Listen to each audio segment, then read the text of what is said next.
Clown kicker, you kill me. I hope you try to. If you don't, you're dying. Oh my god. You would call his name out, wouldn't you? What? You call his name out for every damn thing. It means nothing anymore. You know what? I don't even care, man. You see, I just watched the best horror anime I've seen in years, and I'm as fucking happy as I could be. You're happy about horror? Horror? Yeah. Horror is shit. Horror is nothing new. It's the same shit done over and over again. And here's the best part. Even if you find one that's scary, it's just good once. You watch it once, there's no surprises, there's no reason to ever watch it again. Unless you're into that torture shit. It's not even real. If you want to see real torture shit, come with me on Saturday night. I'll give you that. Never go out clubbing with you again. That was fucking disgusting. I said clubbing. I told you to bring a club. What did you expect that would happen? You know what? I'm gonna go back to enjoying my high quality entertainment. Unlike whatever the fuck you're doing. I will enjoy my pony fiction. What the fuck did you just say to me? Pony fiction. My Little Pony fan fiction. Fem fiction if you want to go into it. Wow. I'm actually ashamed of you. You're just ashamed of me now? Yep. Because that is disgusting to me. You're disgusting to me. What of it? That is where geeks go to die. That is where the most disgusting things in the universe comes out. That is where characters from entirely different universes decide to bang because the author would think it'd be hot. That is fan fiction? Oh, and you're talking shit about my horror. Disgusting fucker. Fuck you. Fuck you. Fuck you. Fuck you. Fuck you. You know what? Screw you. I'm going back to reading. Yeah, fuck you, man. I don't even need this shit.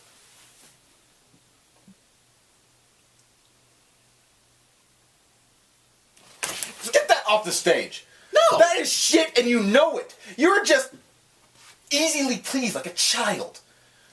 Get a book.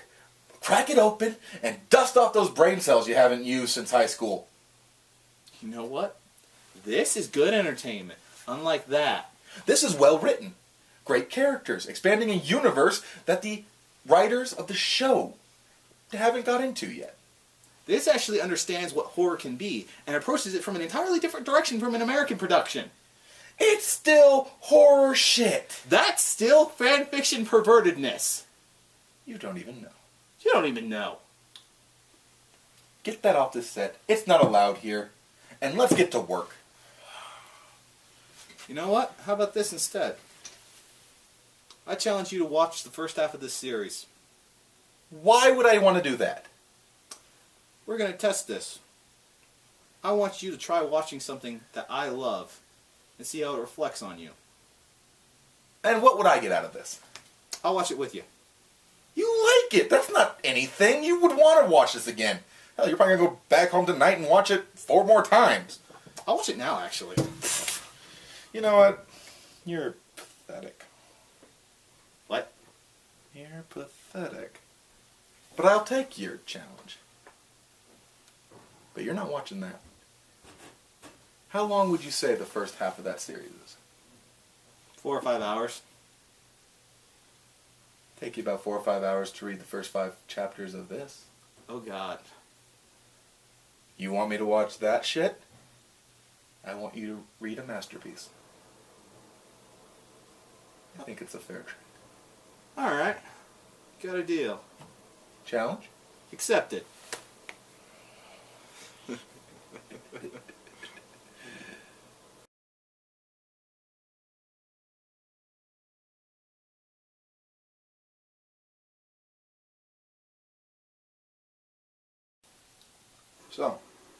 So, you finish?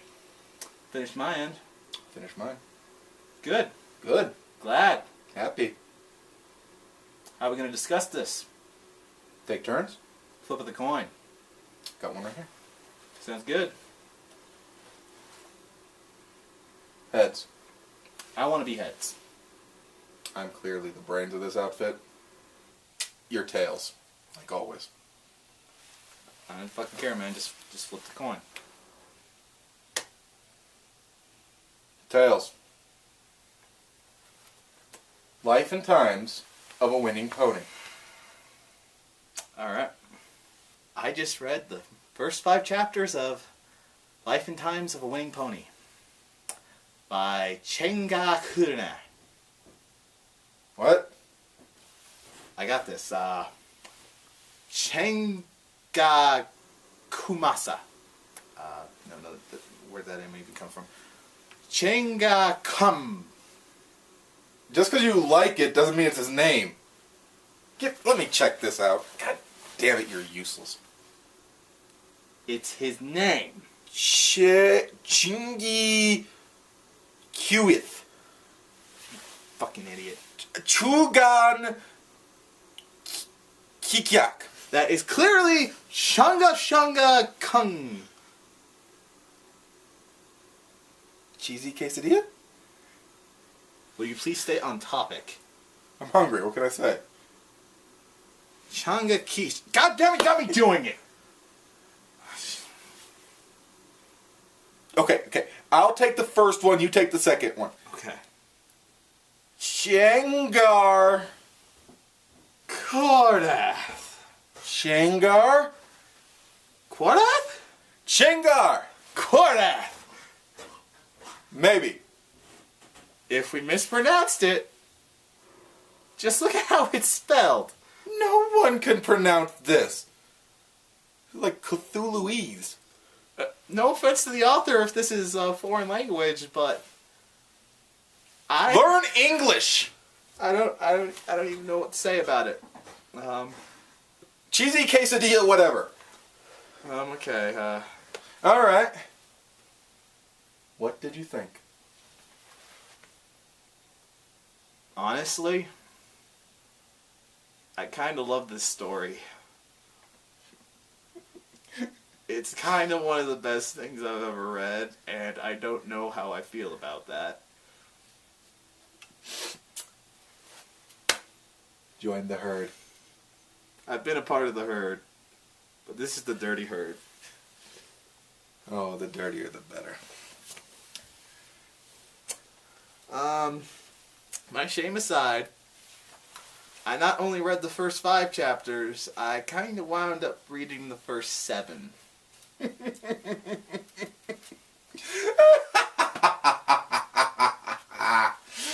Oh, you weak-willed bitch.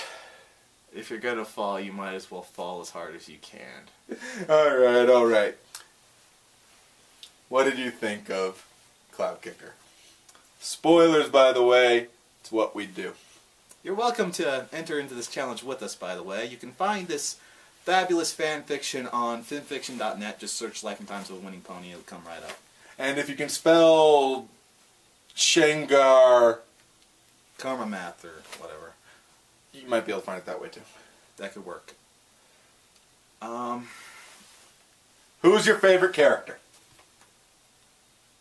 Cloud Kicker. Damn straight.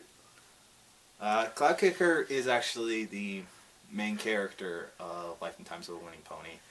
The whole story's told through her perspective.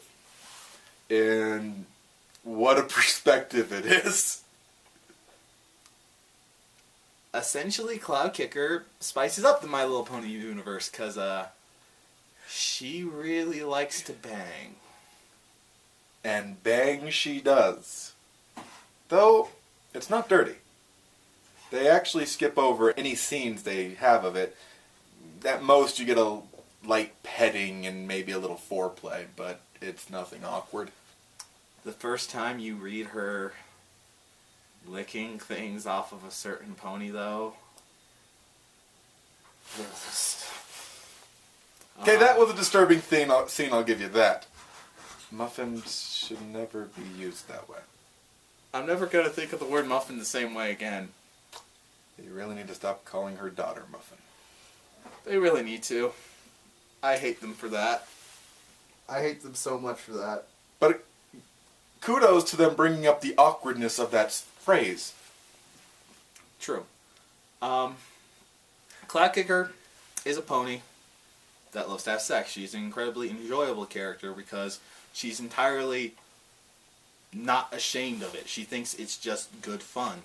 And you could think that this could be handled very poorly, and admittedly that's because it tends to be handled poorly most of the time. Whenever there's a crazy sex-obsessed character, they either just learn like, oh, I shouldn't be so focused on sex, or blah blah blah, they're just an idiot. Cloud Kicker, however, is a very smart and intelligent pony, and one of the things I really found myself enjoying is, thankfully, since this is from her perspective, one of the things we really get to enjoy as we go along is Cloud Kicker constantly tells us how she's careful about that. She actually holds back most of the time.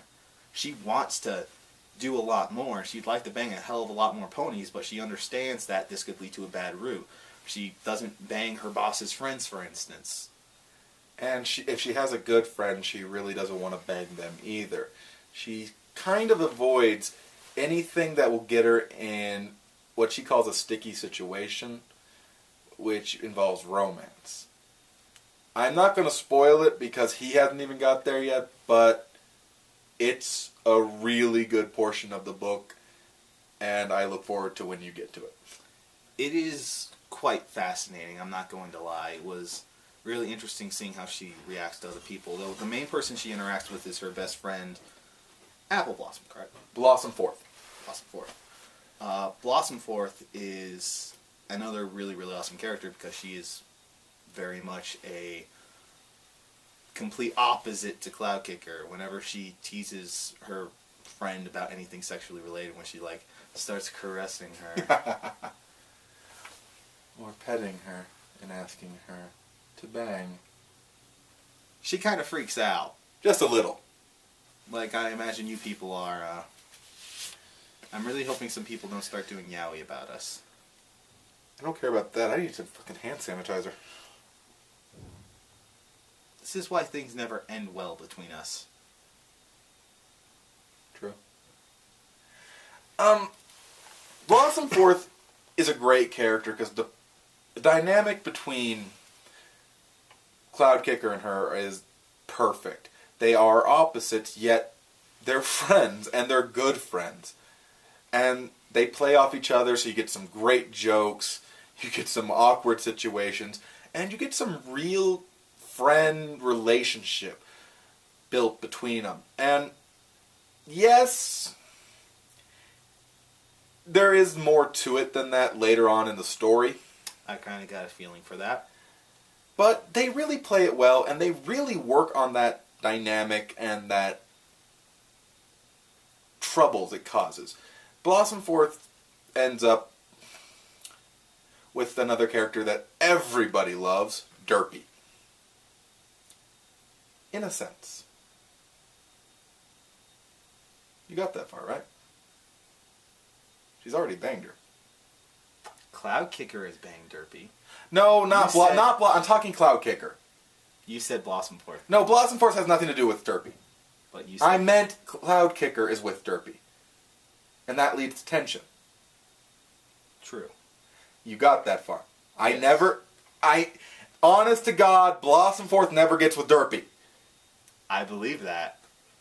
I'm just correcting you because I knew you said that wrong because you said Blossom Fourth got together with Derpy. Anyways, Cloud Kicker actually approaches Derpy and asks her to bang pretty much, and she does it kind of flirtatiously. She kind of holds back because they're at a party and all that, but she basically bangs her. And things kind of proceed from there, and she actually kind of winds up with Derpy. If you don't know who Derpy is, she is the most famous background bunny because she had this eye glitch in the animation that shifted her eyes. And they redubbed her voice. Tragedies Hasbro has committed against the world aside, let's not even get on the Transformers movies. This really handles Derpy well, in my opinion. She's a very likable character. She understands what Cloud Kicker is because she's been her friend for such a long time. This is actually a semi-sequel to another story that I have not yet read. which I have. And you can read it first or you can read it after, it doesn't matter. It's called The Incredibly Dense Mind of Rainbow Dash, where it's actually told in Rainbow Dash's perspective, and it's about the length of one chapter of Life and Times of Winning Pony, so it's a little extra. However, I'm a huge Blossom Forth fan. And if you're going to read this story, one I recommend, the side story, it's also by the same author, is The Incredibly Infuriating Coworker, Cloud Kicker. It's all told in Blossom Forth's mind. It's when she first meets Cloud Kicker. It is years before the story starts. It is amazing. It's told, you get her perspective, you learn a whole shitload more about her. And at your point where you're reading, I'd even say you can go back and read it and not going to get any spoilers. I might just have to do that. Honestly, that's one of the things the show really does well, is it... Book. Well, it should be a book, and Changar, if you're listening to this, when you're finished, I will be the first to buy a printed copy. I would love to have this on my shelf. I'll be second. If we can ever to get him to spend his money on good things. You know what? When I can find shit online, it's kind of hard to be tempted to buy things. I know it doesn't make me the best fan, but I'm incredibly poor because someone keeps stealing my money. You have no proof. That is besides the point, because we both know the truth. Truth is subjective. It's all in the eye of the beholder. Like your gender. Anyways, this series really does handle its characters well. Rainbow Dash, for instance, is handled in a bit of a different way. We never really get to see her in her job a lot of the time. We know she's the weather pony for Ponyville, but it seems more or less like she's the one that handles all these responsibilities entirely in the show. We never really see anyone else do it. She seems to kind of be able to handle it herself. And I like how the author did that. He took these mild hints from, like, Winter Wrap-Up and a few other occasions. Yeah. And really decided this is her job. And that's the thing. In the show, you can't deny it. In the show, you'd probably equate the girls to being about anywhere from 14 to 18 at most. Some would debate early 20s, but I do kind of see them as early teenagers. It's just kind of one of those social perspectives a lot of people have because, unfortunately, we think, oh, they're in their career. They must be in their early 20s or something like that. Yeah, but when you think of personality-wise, age-wise... They're in their teens. They're in their teens. And if you want to see someone actually come up with a good theory, go to DigiBrony, I believe, on YouTube. DigiBrony did it, and he did an excellent video discussing it. He did, and it really worked. Now, this book takes a different angle. It says, what if these characters aren't in their teens, they're in their mid-20s. They're starting their careers, they're starting their lives, and so on. And it really does definitely give you off that feel. And Rainbow Dash isn't really entirely herself from the show, I'll admit, but I believe that was handled well, because we essentially see Rainbow Dash if she had a lot more responsibility under her wing, and it's her handling that, and I feel like she actually does I'm proud of you. handle it well. You said under her wing. Just want to point that out. Oh, God damn Bro hoof. Yeah. Anyways. it. I hate being part of this fandom. I love it. Why can't I go back to when I didn't like... Oh, God. Well, like he was saying, she has more responsibilities, but you also get the sense that she's different around different friends. Her friends from Ponyville, in this story, she's only been friends with for a little over 2 years. Yeah.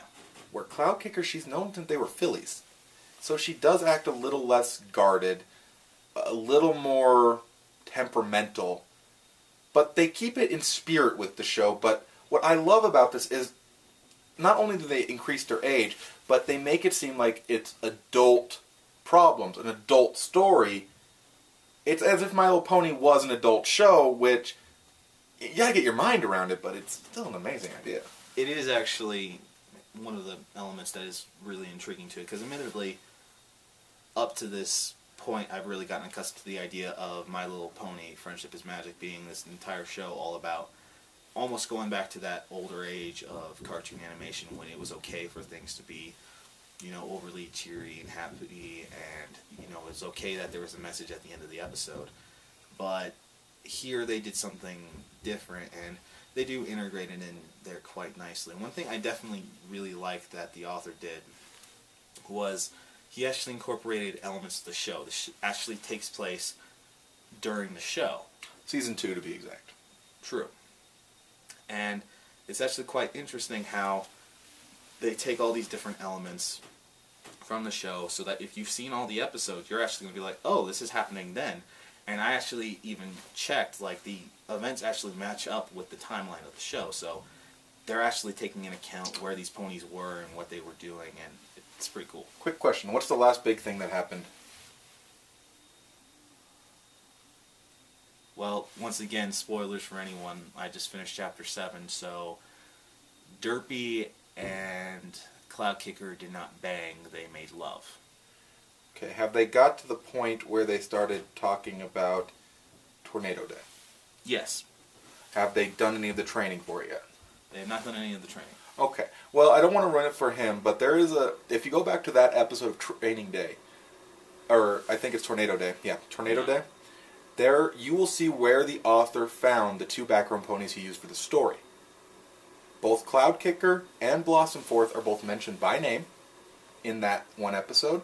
And the scene that you see them in is actually, he describes why they're in that situation. If you go back and see it, you'll see read the chapter up until like 12, and you'll get past that point. Yeah. But you'll see, and when you watch that episode, just keep your eye out for when the Rainbow Dash says Blossomforth and Cloud Kicker, and you'll see that, and then you'll read like, so this is how the author interpreted it. I like that. And I did. I really liked how he did that, and it was really amazing, in my opinion. He really... I know it's based off a show, but I'd actually read any kind of book from this man. If he wrote an original story, I'd love to read it. But, man, woman, I don't know exactly what they are, but whoever they are... Person of whatever gender you are, be it single or transgender, we love you. Thank you very much for blessing us with a story that is this enjoyable and essentially asking for nothing in return. That said, if you publish it, like he said, take all my money! Not just that, I want to thank you for starting the Winning Verse club or get together, because not only have you wrote some amazing side stories, but so have so many others that really expand upon the characters, this world, and even ones written in the perspective of Rarity. And I think it's the best perspective of Rarity I've ever seen, and I want more people to pressure the author to continue that story, because I think they stopped. But anyways, thank you for starting this universe, thank you for starting the story, and I cannot wait till the next chapter comes out. I read each one as soon as it does. It is a good story. I thoroughly enjoyed myself.